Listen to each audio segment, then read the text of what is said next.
A wealthy mine owner believed he owned everything in Dust Creek, its people, its laws, and even its dignity.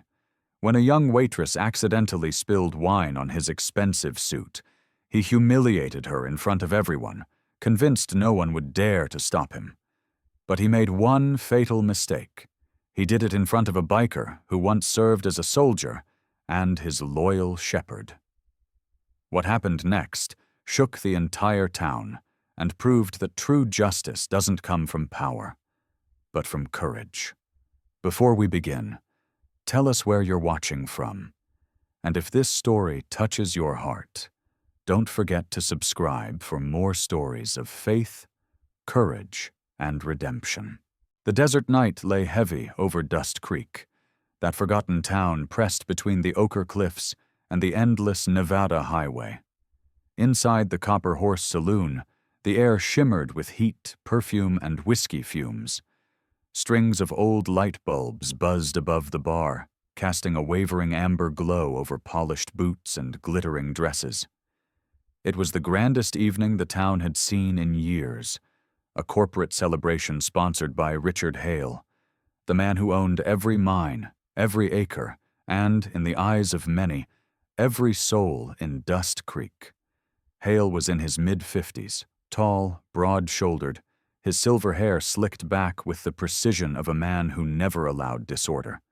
His suit was dark charcoal, his tie the color of bloodstone, and his smile, a weapon sharpened by years of boardroom battles.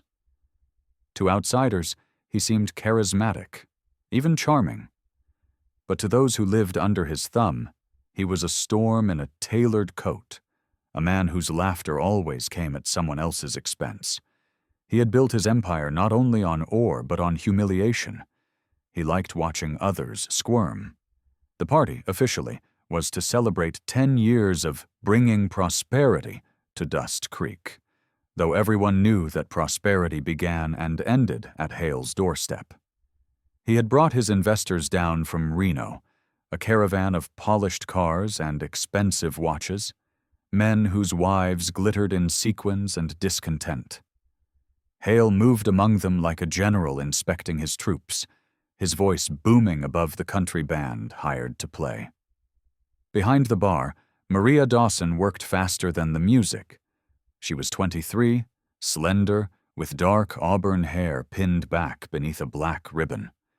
Her white blouse clung to her from the heat of the kitchen, and though her face carried a quiet grace, her eyes betrayed exhaustion. Dust Creek had not been kind to dreamers. She'd grown up here, daughter of a retired miner who had died of lung disease, leaving her to care for her sick mother in a rusting trailer by the creek. Tonight she was on her third shift in a row, her feet aching in worn shoes, her hands trembling slightly every time she carried a tray near the men in suits. Maria had learned the art of invisibility. She smiled when spoken to, apologized when ignored, and disappeared before offense could land. Yet something in her gaze, calm, watchful, almost defiant, hinted that a part of her refused to surrender completely. At a corner table near the jukebox sat Eli Turner, a man built of silence. He was in his late 30s, with sun-worn skin, a thick beard peppered with gray, and eyes the color of tarnished steel. His leather jacket bore the faint insignia of the Iron Nomads, a small biker chapter scattered across the Southwest.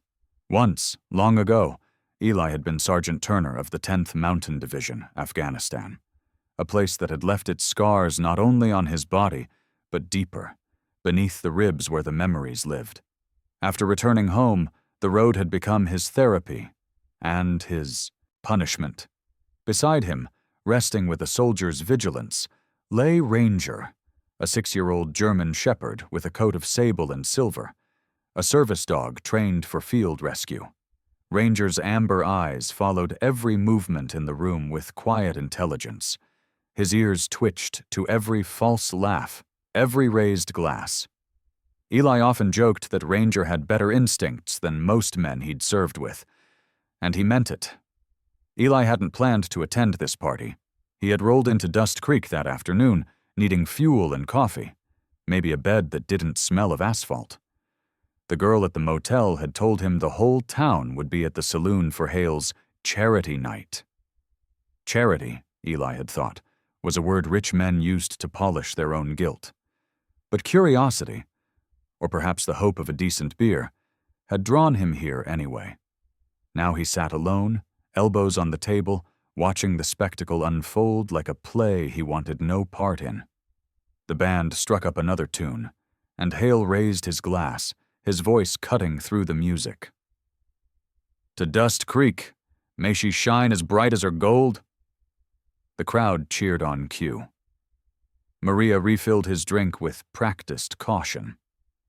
Hale's gaze lingered on her longer than necessary, and Eli noticed the change, the predator's stillness behind the grin. A man named Tommy Briggs, the mine foreman and Hale's right hand, leaned close to whisper something crude. Hale laughed, the kind of laugh that made Maria's shoulders tense.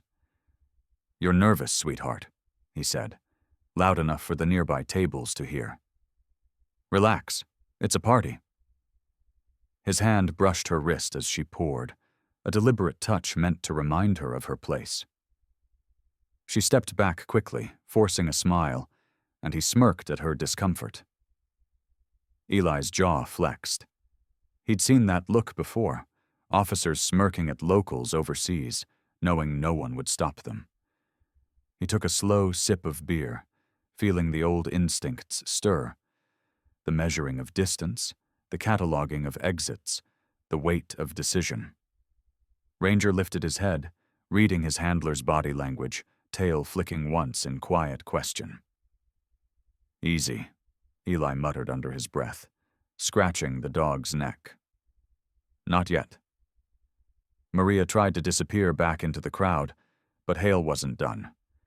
He called for another toast, demanding she serve him personally.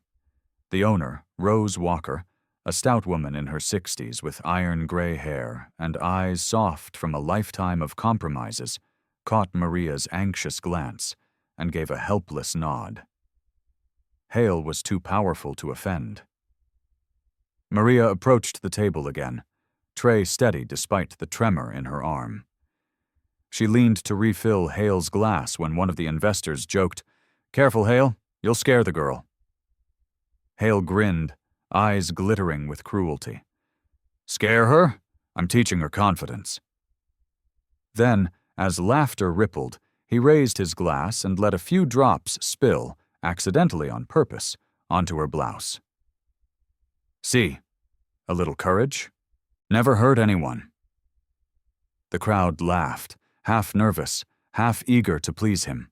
Maria froze, her face flushing crimson. For a heartbeat, she looked like she might cry. But she didn't. She simply whispered, "Excuse me?" turned, and started to leave. Eli's hand tightened on his glass. He told himself it wasn't his fight. Not this time. But Ranger's low growl rose beneath the music, that deep rumble that came from a place older than obedience.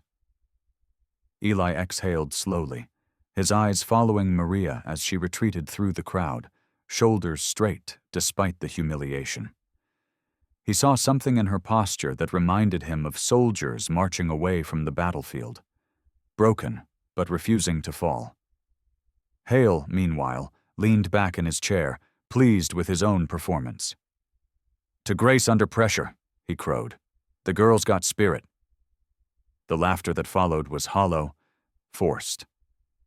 Eli turned toward the window.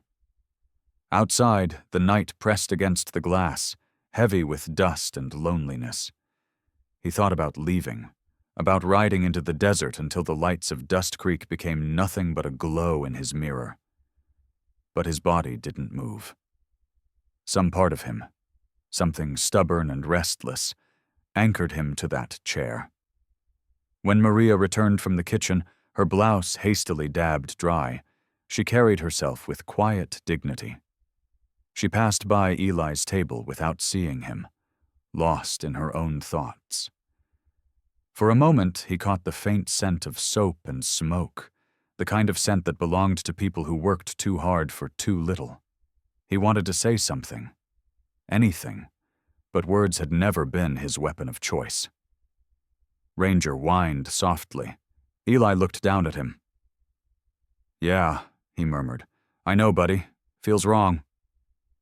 As the night wore on, the laughter grew louder, sloppier.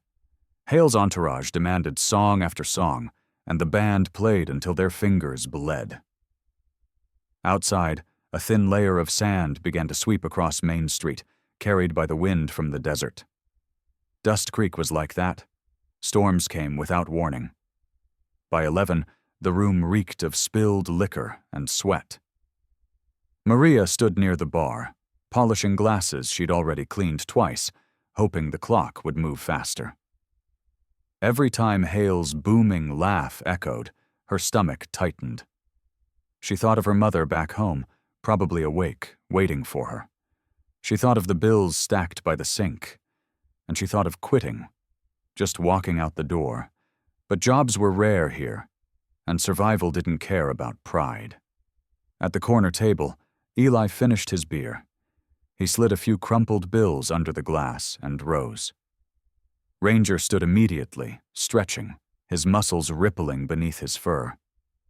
The movement caught Maria's attention. For the first time that night, their eyes met, hers wary, his unreadable. Something unspoken passed between them. Recognition, maybe, or simply the understanding of two people tired of the same kind of cruelty. He nodded once, small gesture of respect. She blinked, surprised, then gave the faintest nod in return. Eli turned to leave, pushing through the smoke-laden air toward the exit. Outside, the wind had picked up, rattling the saloon sign on its chains. Ranger waited beside his Harley, the black chrome glinting beneath the streetlight. Eli looked back once through the window, watching Maria as she cleared a table near Hale's group. Hale said something that made his companions laugh again. Maria didn't react. She moved like someone who had learned long ago that silence was the safest armor. Eli swung his leg over the bike, started the engine, and let the deep growl of the Harley fill the night. He told himself he was done here, just another town on the endless map. But as he rode past the saloon, he saw her through the window one last time. Standing straight, alone amid the noise, her hands trembling only slightly. For reasons he couldn't name, that image followed him long after Dust Creek disappeared behind him. The night deepened around Dust Creek, pressing its heat and dust through the cracked windows of the Copper Horse. The air inside had grown thicker, heavy with the smell of spilled whiskey and cigar smoke. The laughter had turned louder, drunker, meaner. For Maria Dawson, the minutes crawled by like hours. Her hands ached from carrying trays, and the faint tremor in her wrists had returned, the one she got when exhaustion met fear. She told herself to keep her eyes down, to endure just a little longer, until the party ended, and the crowd of rich men left her small world behind. At the center of it all sat Richard Hale, his face flushed with drink and triumph. He had loosened his tie, the once perfect lines of his suit wrinkled from too much swagger. His silver hair gleamed under the hanging lights, every strand disciplined into place. But his eyes, small, gray, and cold, had the look of a man who thought the world existed for his amusement. Beside him, Tommy Briggs, the mine foreman, a thick-set man with a red face and small, mean eyes, laughed at everything Hale said. Tommy had worked under Hale for 15 years, trading his dignity for steady pay and Hale's approval. Tonight, he was drunk on both whiskey and the power that came from proximity to wealth. When Maria approached with a fresh bottle of red, she could already sense something wrong. Hale's laughter was too sharp, his tone too amused. "There she is," he said, loud enough for the tables around him to hear. "Our lovely Dust Creek ambassador. Careful, sweetheart. This wine costs more than your car." The men around him chuckled. Maria set her jaw, forcing a polite smile. "Yes, sir," she said softly. "I'll be careful." Her fingers tightened on the neck of the bottle as she leaned in to pour, her sleeve brushing the edge of Hale's plate. A single drop of wine slipped over the rim, a dark red bead that rolled across the white linen toward his cufflink. The table went silent. Hale looked down at the drop as though it were a personal insult. "Well," he murmured, "seems you've baptized me in your service." His voice was calm at first, almost playful, but the tension in his shoulders betrayed the storm beneath. Maria's heart pounded. "I'm sorry, sir, I didn't mean—" He cut her off with a smile that wasn't a smile. "Of course you didn't. Mistakes happen." He took the glass from her hand, swirling it slowly.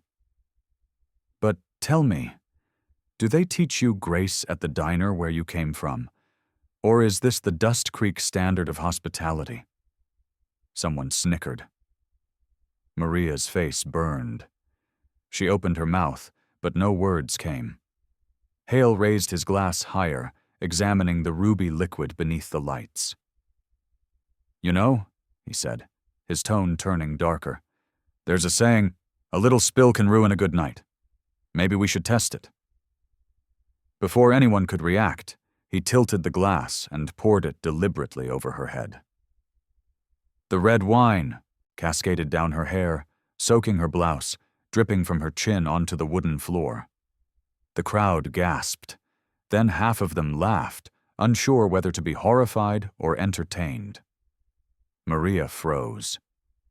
For a long, endless moment, she didn't move. Her vision blurred, not from tears, but from the shock itself. The humiliation so deep it numbed her. The scent of wine filled her nose. Her scalp stung from the cold. She wanted to disappear, to melt into the floor, to not exist. Then, a voice cut through the laughter. Calm, low, and cold. "That's enough." Every head turned. At the far corner, Eli Turner stood. He hadn't raised his voice, but it carried across the saloon like a rifle shot. His gray eyes, steady as stone, were locked on Hale. Beside him, Ranger rose, hackles bristling, a low growl rumbling from deep within his chest. Hale blinked, then laughed, a short, dismissive sound. "And who might you be, cowboy? Her savior?" Eli stepped closer, his boots heavy against the wooden floor. "You could say that." He stopped beside Maria, his broad frame casting her in shadow. Up close, he could see the tremble in her hands, the humiliation burning behind her lowered eyes. He felt a cold anger settle in his chest. Not the hot rage of youth, but the steady, precise fury of a man who'd seen too many bullies wear suits instead of uniforms. Hale leaned back in his chair, smirking. "Relax, soldier. We're all friends here. Just a bit of fun." Eli's tone didn't change. "That wasn't fun. That was cruelty." For a heartbeat, no one spoke. Then Tommy Briggs barked out a laugh. "Careful, pal.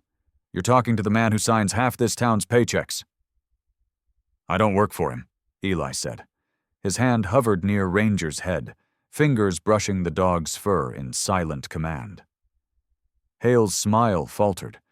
The air between them grew tight, like the moment before a desert storm breaks. Around them, the crowd had gone still. Even the band had stopped playing. Eli took one more step forward. The scent of smoke and whiskey clung to his jacket, the faint gleam of old scars visible along his neck. "In the Army," he said quietly, "we learned that power means protecting the people who can't fight back. Maybe you skipped that lesson." Hale's jaw tightened. "You're lecturing me? In my town?" Eli's eyes didn't waver. "You don't own Dust Creek. You just rent it." That was the moment Hale's temper cracked. He shot to his feet, wine splattering from his hand. "You think you're some kind of hero?" he hissed. "This is the real world, boy. Out here, the strong take what they want." Eli didn't move. Then maybe it's time someone reminded you the strong can bleed. For a long second, it seemed Hale might swing. His hand twitched at his side. But then he saw something in Eli's eyes, something hard, unflinching, and entirely certain. Whatever arrogance he had drained away, replaced by an unfamiliar sensation. Fear. He adjusted his jacket, forcing a laugh that didn't reach his eyes. "You're lucky I'm feeling generous tonight. Go back to your corner, soldier. We wouldn't want to make a scene." Eli held his stare another moment before speaking. "You already did." He turned to Maria, shrugging off his leather jacket and draping it over her shoulders. The jacket hung heavy, smelling faintly of dust and road, but it was warm. Mariah's breath caught in her throat. No one had ever defended her like that. She whispered, "Thank you." He nodded once, then looked at Hale's table. "Apologize to her." Hale laughed again, but weaker this time. "You must be joking." Eli's voice dropped lower. "Try me." Ranger took a step forward, muscles tensing, the growl now a warning. The investors shifted uneasily in their seats. It was Rose Walker, the bar owner, who finally moved. She stepped out from behind the counter, wiping her hands on her apron. Her face was pale but resolute. "Gentlemen," she said, her voice shaking slightly, "I think that's enough excitement for one night. Mr. Hale, I believe you've made your point." Hale glared at her, but Rose held her ground. For the first time in years, she didn't look afraid. Hale adjusted his cuffs, forcing a thin smile. "Fine," he said. "If the good people of Dust Creek are so easily offended, I'll take my generosity elsewhere." He gestured to his entourage. "Let's go, gentlemen." The men rose, stumbling slightly as they followed him toward the door. The moment they were gone, the saloon exhaled. Conversation started again, hushed, cautious. Eli turned to Maria. "You should get cleaned up," he said quietly. She nodded, still clutching his jacket like a lifeline, her lips trembling as though she wanted to say more but couldn't. As she disappeared into the back room, Eli felt the adrenaline drain from his body, leaving behind a strange hollowness. He knew he'd made an enemy tonight. Men like Hale didn't forget humiliation. But as Ranger nudged his leg, eyes bright with silent approval, Eli decided he could live with that. He glanced toward the door where Hale had gone, the neon light flickering across the empty threshold. Dust Creek had always belonged to men like that. Rich, cruel, untouchable. Maybe it was time someone changed that. Outside, the wind picked up, carrying sand and the faint smell of rain. Eli looked down at Ranger and muttered, "Looks like we're staying a little longer, buddy." The dog's ears perked. Somewhere in the distance, thunder rolled across the desert, low and promising. The first drops of rain came as Richard Hale stormed out of the Copper Horse, his polished shoes splashing through the growing puddles along Main Street. The desert storms of Nevada were strange that way.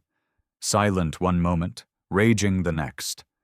The wind clawed at the neon signs, and thunder rolled over the horizon like an approaching train.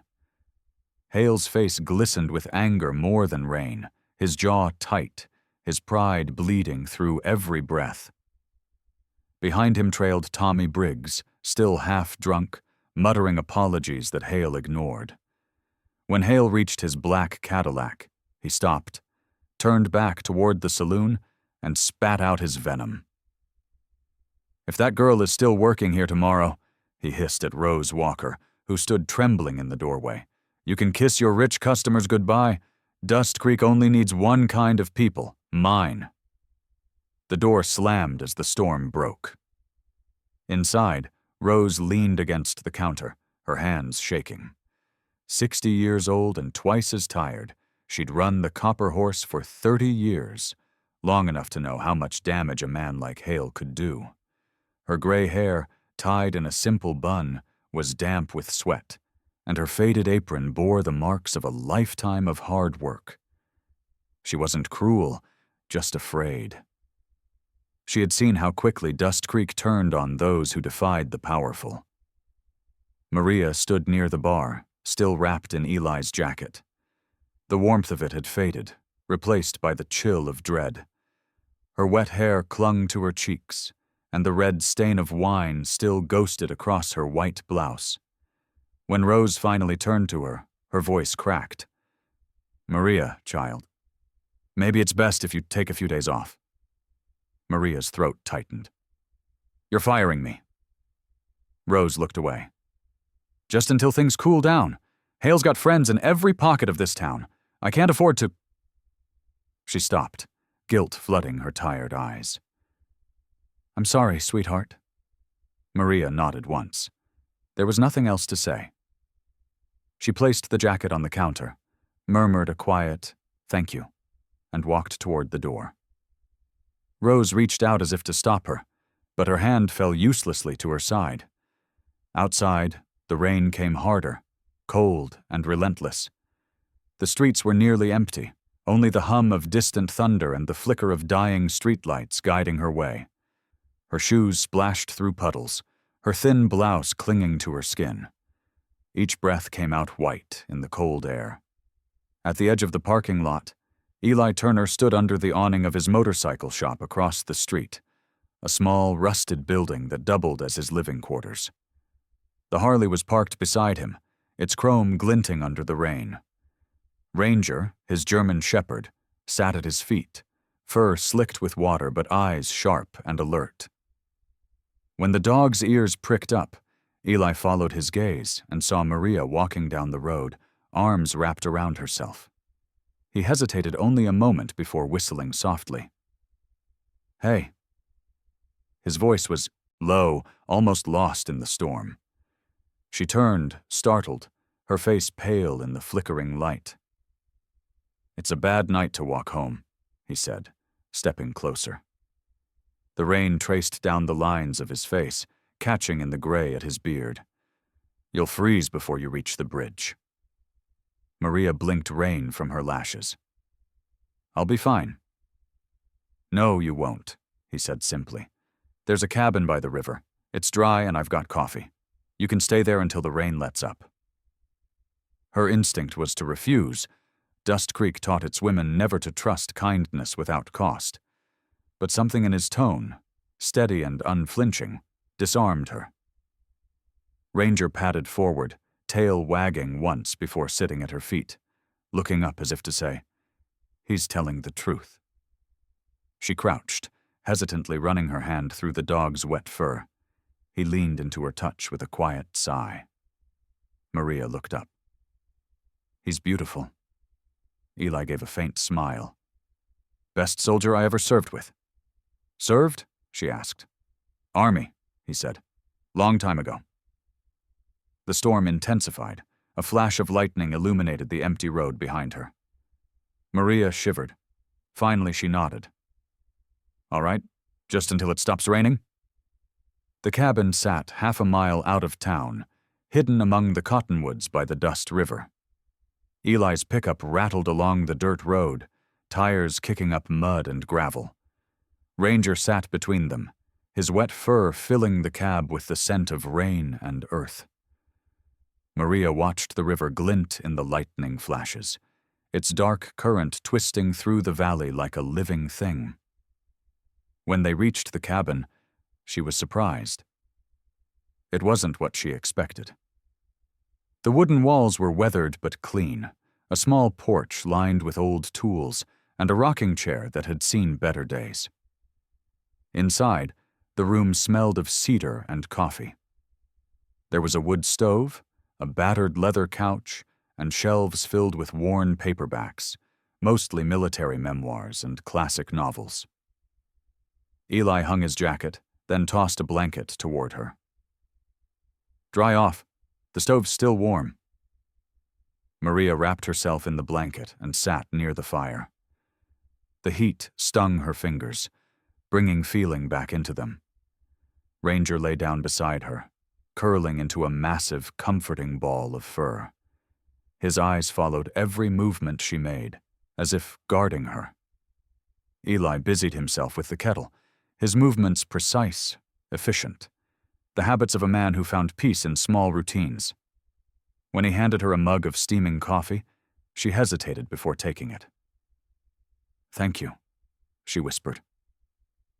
He nodded, sitting across from her. For a while, neither spoke.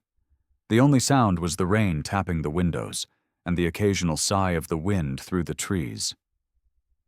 Finally, Maria broke the silence.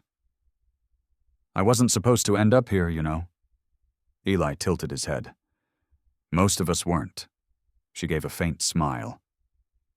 "My mother's sick. The bills keep coming, and there's no one else.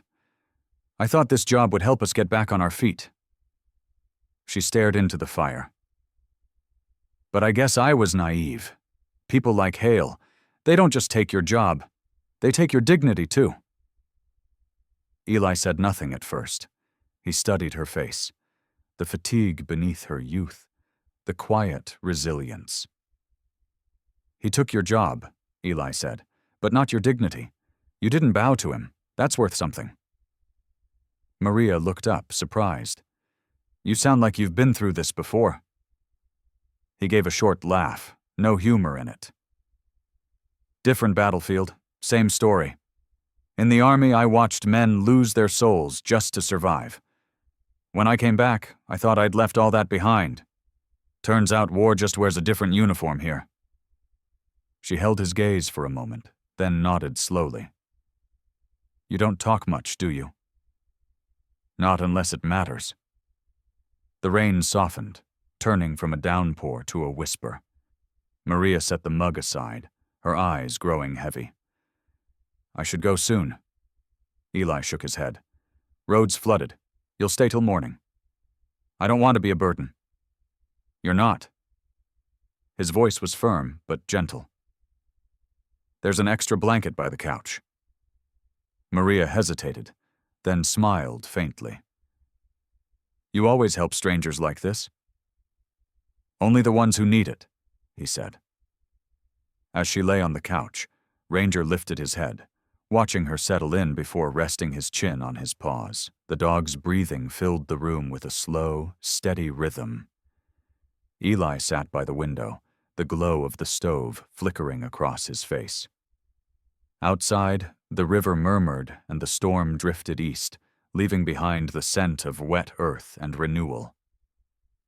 For the first time in years, Maria slept without fear. Eli stayed awake long after, his mind turning over old ghosts, of comrades lost, of promises broken, and of the strange, unexpected peace that had walked into. The desert dawn came red and raw, painting the horizon of Dust Creek like a wound that refused to heal. The storm from the night before had passed, leaving puddles of ochre mud and the sharp scent of wet sagebrush. But inside Richard Hale's mansion, built high on the hill overlooking the town, the storm had just begun. The morning paper lay open on his mahogany desk, the bold headline mocking him. "Local tycoon's party ends in scandal. Witnesses describe humiliating scene." The article recounted every shameful detail: the spilled wine, the biker's intervention, the silent applause of those who had once feared him. It even mentioned Maria's name, labeling her a young waitress who became the center of the night's controversy. Richard Hale's hand trembled as he folded the paper, but his rage was cold, not wild. He was a man who had built his empire on control, and control, once fractured, demanded blood to restore it. At 54, Hale still carried the handsomeness of wealth. Broad shoulders, silver hair slicked with precision, a suit pressed to perfection.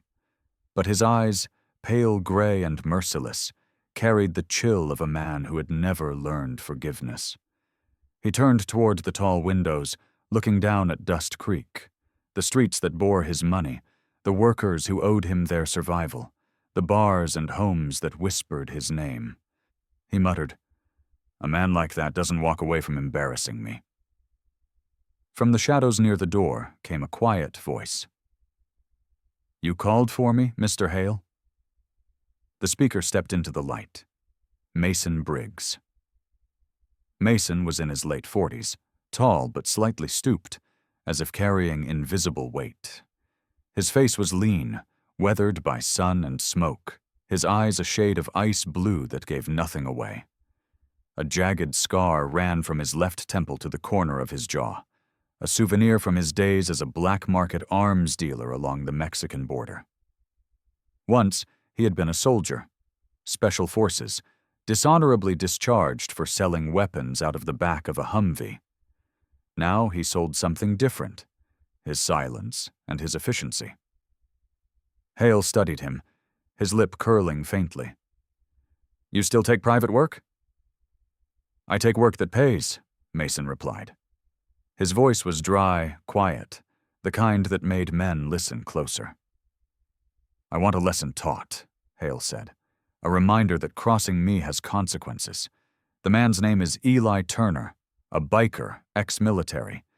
He humiliated me in front of the entire county. I want him contained. Mason raised an eyebrow. Contained how? Hale poured 2 glasses of bourbon, his movements elegant, almost ritualistic. He's a soldier, a proud one. Don't kill him, not yet. Break him. Break what he values. Make him wish he hadn't played hero. Mason accepted the drink, but didn't touch it. And the girl? Hale's jaw flexed. She'll disappear quietly. A bus ticket, a warning, maybe worse if she resists. I don't care how. It's done. For a moment, the 2 men simply looked at each other. Hale, immaculate in his fury. Mason, calculating, already seeing the steps ahead. Then Mason nodded once. I'll need a week, and I'll need a few of my own. You'll have whatever you need, Hale said, turning back toward the window. Just make sure when it's done, Dust Creek remembers who owns this town. Down by the river, the morning was softer. The cabin smelled of coffee and pine resin, and the only sound was the steady flow of water against the rocks. Eli Turner stood by the porch, mug in hand, watching the mist lift off the riverbank. His beard was still damp from washing, and the early sun caught the faint streaks of gray along his temples. Beside him, Ranger lay stretched out, tail flicking lazily, eyes half closed but alert as always. Inside, Maria Dawson had folded the blanket neatly, her hair now dry and loose around her shoulders. The sunlight through the small window softened the exhaustion on her face. She looked different in the daylight, stronger, though the sadness in her eyes hadn't faded. Coffee? Eli asked. She smiled faintly. Please. He handed her the cup and leaned against the doorframe. You sleep all right? For the first time in weeks, she said. Then, after a pause, you didn't. He shrugged. Old habit. Hard to sleep when you're trained to listen for trouble. She looked down into the coffee, tracing the steam with her eyes. You think Hale will let it go? Eli didn't answer right away. He knew men like Hale, men who confused fear with respect, who couldn't stand the idea of someone seeing their weakness. No, he said finally. He won't. Maria's hands tightened around the cup. Then I should leave. If I go far enough, maybe. He cut her off gently. If you run, he'll find you faster. Dust Creek's small. You disappear, and everyone notices. Here, I can protect you. Her eyes lifted, uncertain. Why? You don't even know me. Eli took a long breath, his gaze drifting toward the river. Because I've seen what happens when good people get hunted. I've watched it too many times to stand by again. Ranger lifted his head, ears twitching toward the distance. Eli followed the dog's gaze, scanning the tree line. The wind carried a faint metallic scent, the kind that made old instincts stir, the smell of engines and gun oil. Nothing visible yet, but his gut tightened all the same. Maria noticed his change in expression. "What is it?" "Nothing," he said, but his voice had changed. He turned toward the shed beside the cabin and opened it. Inside hung an old shotgun, clean and oiled. He checked the chamber, then leaned it by the door. Just being careful. That afternoon, the town buzzed with whispers. The story of the biker who stood up to Hale had spread like wildfire, growing with every retelling. Some called Eli reckless, others called him brave, but everyone agreed on one thing. Hale was furious. At the diner, Laura Jennings, Dust Creek's sheriff, was sipping black coffee when she overheard two miners talking. Laura was in her early 40s, tall and lean, her face sun-browned and lined at the corners of her eyes from years under the Nevada sun. Her dark hair was tied back in a no-nonsense braid, and her uniform, though simple, carried an authority that came from quiet strength rather than force. Laura had known Eli once, years ago when both were soldiers. They had served in different units but crossed paths during joint training at Fort Bragg. She remembered him as the kind of man who didn't talk much, but always did what was right. Hearing his name now stirred something uneasy. She set her cup down, her lawman's intuition pricking. When she left the diner, she stopped by the station and made a few calls. The last thing Dust Creek needed was Hale starting a private war. By nightfall, the wind had picked up again. Eli stood outside the cabin, tightening the boards over the windows as Ranger padded beside him. The sky was bruised with approaching storm clouds, and thunder echoed faintly in the distance. Inside, Maria lit a lantern, its warm glow spilling through the cracks. "Storm's coming?" Eli said when he stepped back in. She nodded, watching him from the table. "You always prepare like this?" He smiled faintly. "Comes from experience. Storms are easier when you expect them."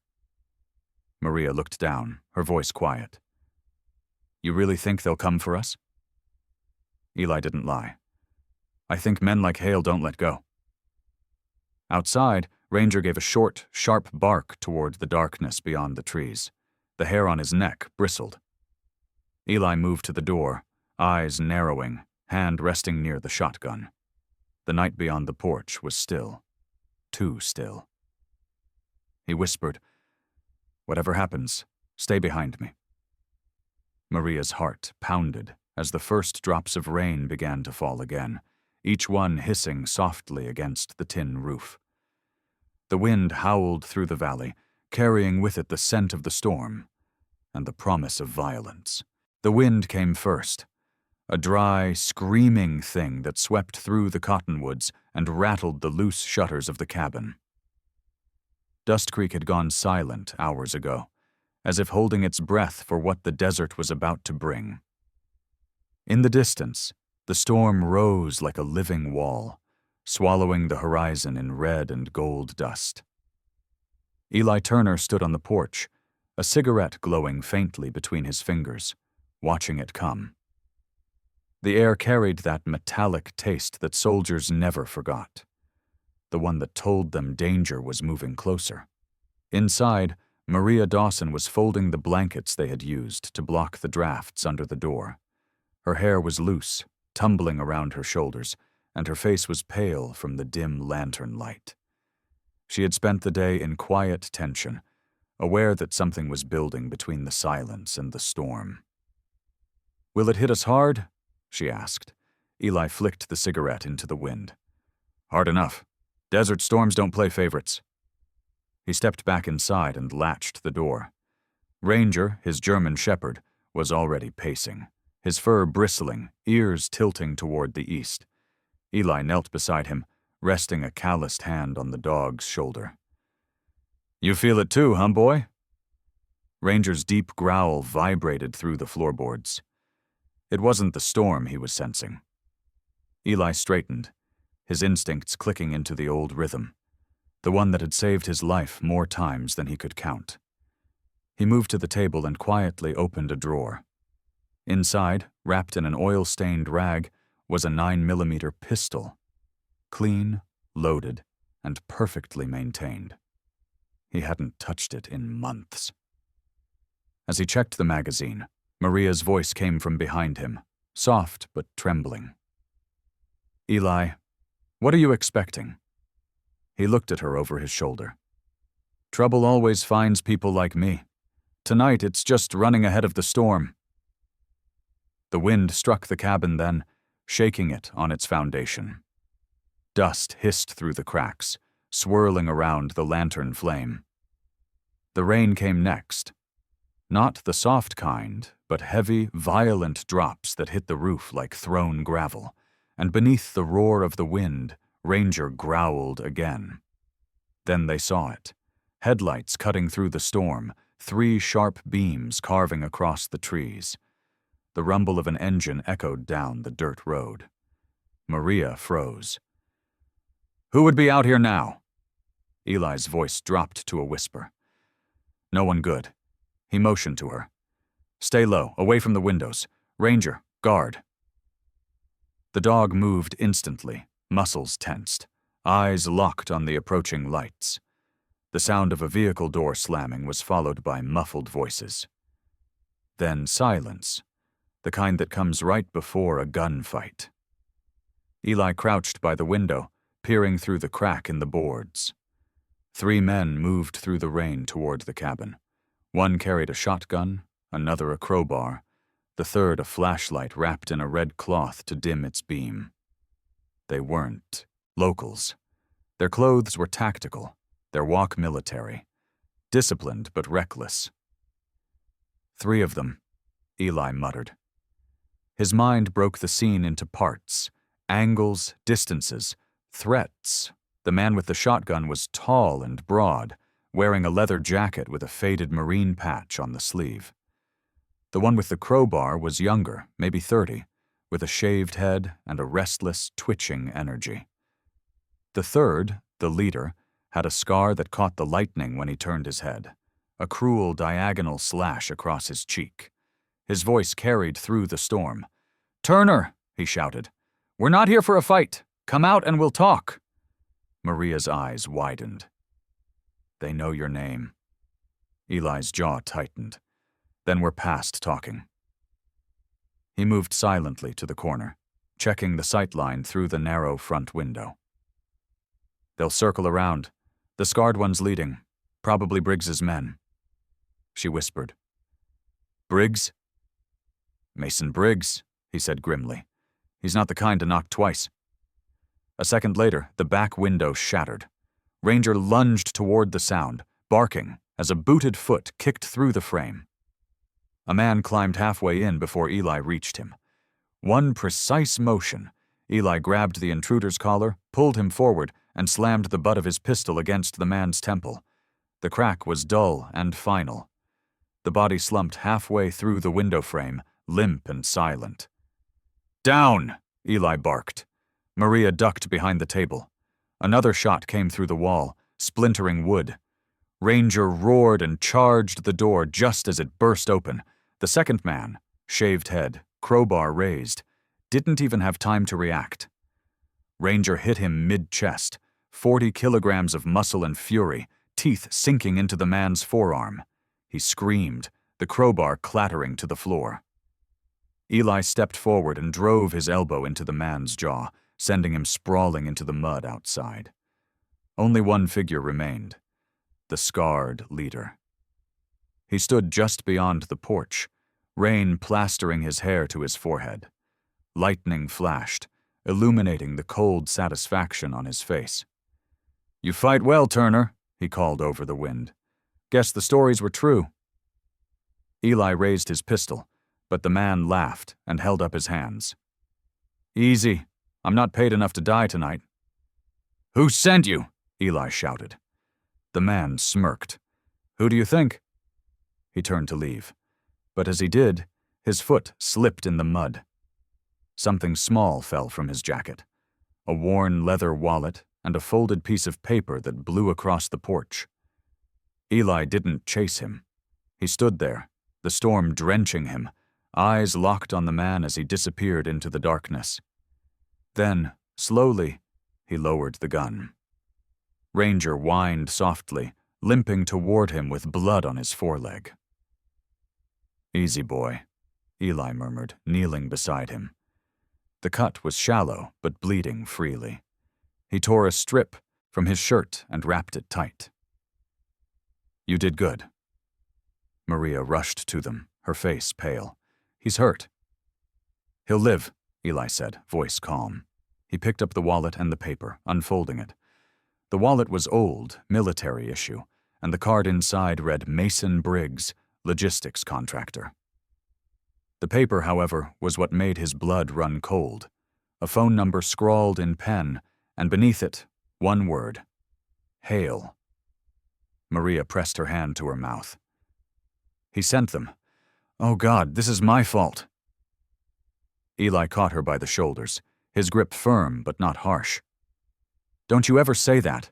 Hale sent them because he can't stand losing control. You didn't cause this. He did." Tears welled in her eyes. "But you could have been killed." Eli looked at the broken window. The bodies sprawled in the rain. "I've been killed before," he said quietly. "This time, I'm not letting it take someone else with me." Maria looked at him through the storm's fading light, seeing the truth of him, not just the soldier, but the man underneath, haunted yet unbroken. "Why do you care so much? About someone like me?" Eli wiped the blood from his knuckles and stared at the river beyond the porch, now roaring with floodwater. His voice, when it came, was steady, almost a whisper. "Because I once swore I'd never let the strong crush the weak again, not while I'm breathing." The rain eased. The thunder rolled away towards the canyon. The air smelled of smoke, steel, and something close to peace. Eli stepped inside, closing the door on the storm. Ranger limped after him, and Maria followed, silent, her eyes full of gratitude and fear. Outside, in the mud near the road, the faint tire tracks of a retreating truck pointed back toward town, and toward Richard Hale's mansion on the hill, where another kind of storm was waiting to break. The days after the storm passed in a strange, heavy calm. The desert sun returned, baking the mud into cracks and silencing the wind, but in Dust Creek, something restless lingered. Word of the midnight fight spread faster than the dust itself.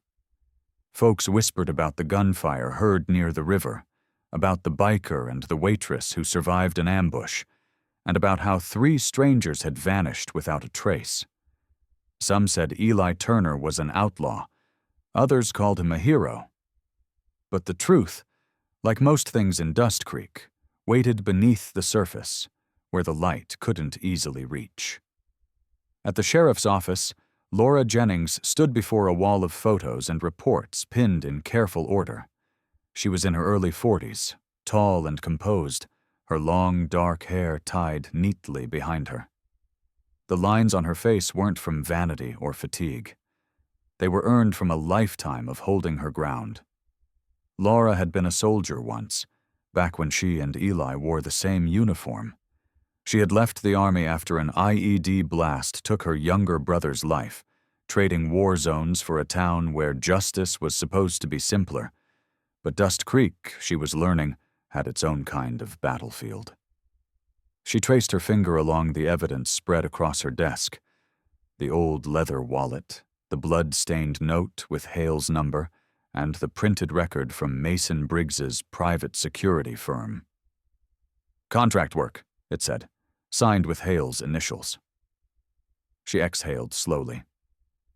Deputy Carl Donnelly, a broad-shouldered man in his 30s with sandy hair and a kind but wary face, entered carrying 2 mugs of coffee.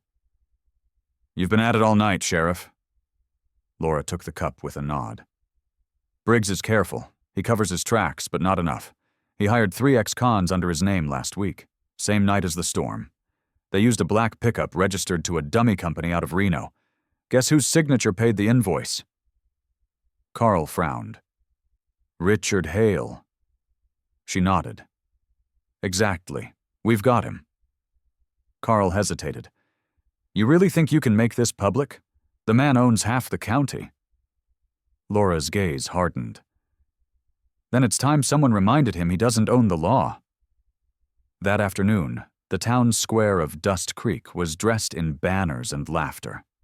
The annual fundraiser for the future brought everyone out. Miners, families, politicians, all eager to show they cared about the community Hale pretended to cherish. A brass band played from the gazebo, and the smell of barbecue and dust hung thick in the air. At the center stood Richard Hale, beaming in a cream-colored suit, his silver hair gleaming in the sunlight. His humiliation at the saloon had been buried beneath money and spin. His speech tonight would restore his image. Another show of benevolence. Around him, photographers and local reporters buzzed like flies around honey. Ladies and gentlemen, Hale's voice boomed through the microphone, polished and commanding. Dust Creek has weathered storms before, and we've come out stronger every time. Because we stand together, rich or poor, we are family. Applause erupted. Hale's smile deepened. In the front row, Maria Dawson stood quietly beside Eli Turner, who wore his old leather jacket and an expression unreadable as stone. He didn't like crowds, but Laura had asked him to come. It's time, she had said that morning. He needs to face what he's done, with the whole town watching. Maria's hands fidgeted at her sides. She had spent the past days tending Ranger's wound and trying to quiet the fear that still woke her at night. Now, watching Hale standing under the banner that read, "Hope for Dust Creek," she felt something strange. Pity, almost. For all his wealth, he looked hollow, like a man trying to convince even himself that his lies were still working. The band finished its tune. Hale spread his arms wide. Before we begin the auction, he said, I'd like to thank the brave men and women who keep this town safe, our police, our workers, and our... He didn't finish. A clear, firm voice cut through the loudspeakers. Richard Hale, you are under arrest for conspiracy to commit assault, hiring of unlicensed armed contractors, and obstruction of justice. The crowd turned as Sheriff Laura Jennings walked forward, her badge gleaming in the sunlight. Behind her came 2 deputies and a cluster of reporters who had been tipped off earlier that morning. Hale froze, microphone still in hand. What nonsense is this? He barked. Laura held up a folder of documents. We have sworn statements, payment records, and forensic evidence linking your funds to Mason Briggs and 3 men who attacked Eli Turner and Maria Dawson on the night of the 14th. The murmur of the crowd swelled. People exchanged glances, fear, disbelief, and then recognition. The truth had a way of traveling fast once it broke free. Hale laughed, sharp and incredulous. You can't be serious. Those were criminals acting on their own. You think you can arrest me in my own town? Laura's voice didn't waver. No, Mr. Hale. I think I can arrest you for your town. She nodded to her deputies. Take him in. When they stepped forward, Hale's mask cracked. Don't touch me, he roared, struggling as the deputies grabbed his arms. You'll all regret this. I built this place. His words echoed, but no one stepped in. The applause that had once filled the air was gone. Only silence met his fury. Even the band had stopped playing. From the crowd, Maria felt her knees weaken. She clutched the edge of the railing, tears slipping down her cheeks. Not from fear this time, but from release.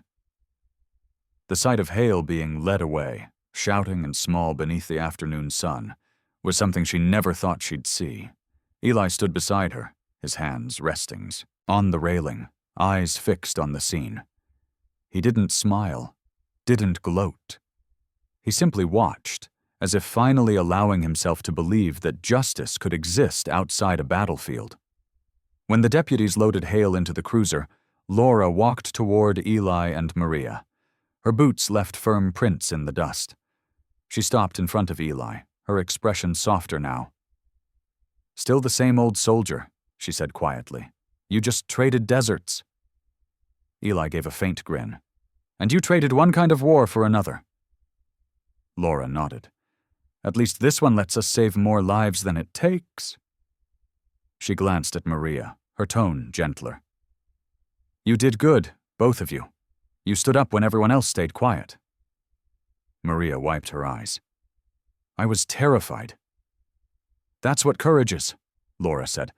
"Doing it anyway." The sheriff turned to leave, but paused. "We found Briggs.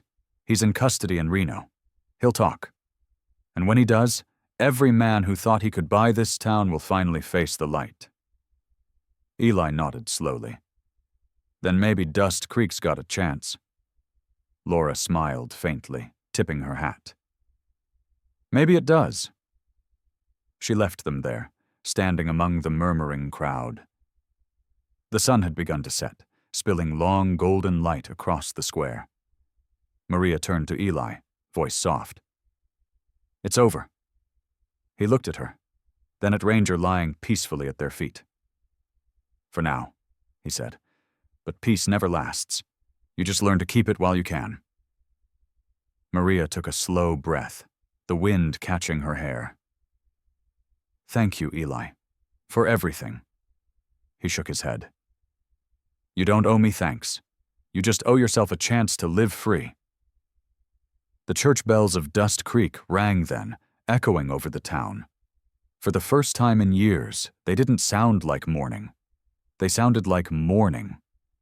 And for Eli Turner, a man who had lived too long between war and silence, that sound was enough. The sun rose slowly over Dust Creek, spreading golden light across the desert town, as if washing away its old scars. The wind carried the faint smell of sage and fresh coffee from the Copper Horse, which had reopened after a month of quiet repairs and new beginnings. The sign above the door, once faded and cracked, now shone with fresh paint, its copper lettering gleaming under the morning light. Inside, laughter filled the air again, not the forced kind that used to echo under Richard Hale's shadow, but real, warm, and human. Behind the bar stood Maria Dawson, wearing a clean apron and a faint smile that came from peace rather than habit. Her auburn hair was tied back neatly, and her eyes, once tired and guarded, now shone with quiet determination. The townsfolk came not just for the drinks, but for her presence. The girl who had endured humiliation, fought for her dignity, and reminded Dust Creek what courage looked like. Old miners sat near the windows, their rough hands wrapped around steaming mugs. A group of women from the town council chatted near the counter, their voices soft with approval. Even the jukebox, long broken, played again, an old country tune about home and redemption. From the back door, Rose Walker stepped in, carrying a small box wrapped in linen. Her gray hair was tied in a loose bun, and her eyes were tired but kind. The lines on her face seemed deeper now, carved not just by age but by remorse and reflection. She had avoided Maria for weeks after Hale's arrest, unsure how to face the guilt that had lingered since the night of the party. Maria noticed her and paused mid-step. "Morning, Ms. Rose." Rose nodded, her voice quieter than usual. "Morning, dear." She placed the box on the counter and opened it. Inside lay a folded white apron, old but carefully washed, the strings mended by hand. "This was yours," she said. "I should have given it back sooner." Maria blinked, her throat tightening. Rose looked down, fingers tracing the fabric. "That night, I should have stood up for you, for any decent person, but I was afraid of losing what little I had. Turns out silence costs more than courage ever does." Maria said nothing for a moment. Then she smiled gently. You don't have to apologize, Miss Rose. You're the one who gave me my first job here, and maybe we all learn courage in our own time." Rose looked at her, eyes glistening, and gave a small nod. "If you still want the job, it's yours again, but not as a waitress this time." Maria frowned slightly. "Then what?" "As manager," Rose said. "Someone needs to keep this place honest, and I can't think of anyone better." For a long moment, the two women just stood there, the sound of morning chatter fading into the background. Then Maria took the apron, tied it around her waist, and smiled. A quiet, grateful smile that made the whole room feel brighter. Later that morning, Eli Turner arrived. His Harley rumbled softly down Main Street, chrome catching the sunlight. He wore his old leather jacket, the one with the faint army patch on the shoulder, and his beard had grown thicker, silver threading through the dark. Ranger, fully healed, trotted beside him, tail wagging proudly. When Eli pushed open the door, the room stirred. A few men nodded respectfully. Others raised their glasses. Word had spread. How he'd stood against Hale's men, how he'd protected Maria and faced down power without asking for anything in return. He didn't see himself as a hero, but in Dust Creek, that was exactly what he'd become. Maria turned when she heard the familiar rumble of his voice greeting Rose. "Morning, ladies," he said with a half-smile. "You picked a good day to visit," Rose said, crossing her arms. "The new manager might make you pay for coffee now." Maria laughed softly, walking over with 2 steaming mugs. "Only if you promise not to start another bar fight." Eli grinned. "No promises?" They sat by the window, sunlight spilling over their table. Outside, Ranger lay in his usual spot near the porch steps, stretching lazily under the warmth. Maria sipped her coffee, glancing at Eli's calloused hands resting on the table. "Feels strange," she said. "The town's finally peaceful." Eli nodded slowly. "Peace is strange. Makes men like me restless." She looked at him, a flicker of sadness in her eyes. "You're leaving." He didn't answer right away. Instead, he watched the people passing outside. The laughter, the easy smiles, the life that had returned to Dust Creek. "This town's got good people," he said finally. "People worth fighting for. But there are other places that need someone to stand up to." Maria set her cup down. "You've already done enough, Eli." He met her gaze, steady and kind. "No, I've done what I promised, to myself and to the ones I couldn't save before." He paused, then smiled faintly. "Now it's your turn to keep this place alive." From the doorway, Rose called out, "Eli, you're not running out without fixing that sign, are you? The H in copper's still crooked." Eli chuckled. "Can't argue with the boss." Together, he and Maria stepped outside. The sign hung just slightly askew above the porch. He climbed the ladder, tightened the bolts, and wiped the dust from the copper lettering. The morning sun caught the words just right, making them glow like fire. Maria stood below, looking up at him. "You know," she said, "you're terrible at saying goodbye." He looked down, one corner of his mouth lifting.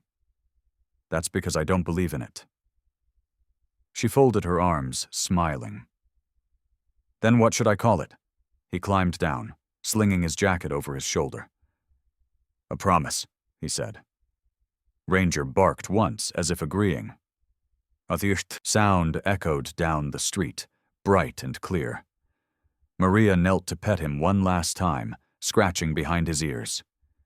"Take care of him out there," she whispered. When Eli swung his leg over the Harley, the whole town seemed to pause. The engine roared to life, deep and steady. Maria stood at the porch, her apron fluttering in the morning wind. "Where will you go?" she asked over the noise. Eli smiled beneath the brim of his helmet. "Wherever someone still needs a little justice." The bike rolled forward, tires crunching over the gravel road. Ranger trotted ahead for a few steps, then stopped, watching as Eli rode away into the sunrise. The desert opened before him, endless and bright. Behind him, the copper horse glowed like a lantern in the early light, a symbol of something Dust Creek had nearly forgotten: decency, resilience, and hope. Maria stood there long after the sound of the Harley faded, the wind carrying his last words back to her like a whisper.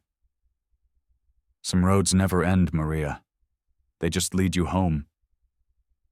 She smiled through tears, turned back towards the door, and began another day. This time, not as a survivor, but as someone who had finally found her place in the world. At the heart of this story lies a quiet miracle, not of lightning or fire, but of grace. It reminds us that sometimes God's light doesn't descend from the heavens in grand displays. It comes through people who dare to stand up for what's right, even when the world tells them to stay silent. In Eli's courage, in Maria's resilience, and in the town's awakening, we see the divine truth that goodness still has power, that faith and compassion can turn even the darkest corners of the human heart toward redemption. And perhaps that is God's greatest miracle, not changing the world in an instant, but changing us, one choice at a time. As you finish this story, take a moment to reflect on your own faith, your own small acts of kindness that ripple farther than you imagine. If this story touched your heart, share it with someone who needs hope today. Leave a comment, subscribe for more stories of courage and grace, and may God bless and protect every one of you watching, guiding your path as He guided theirs.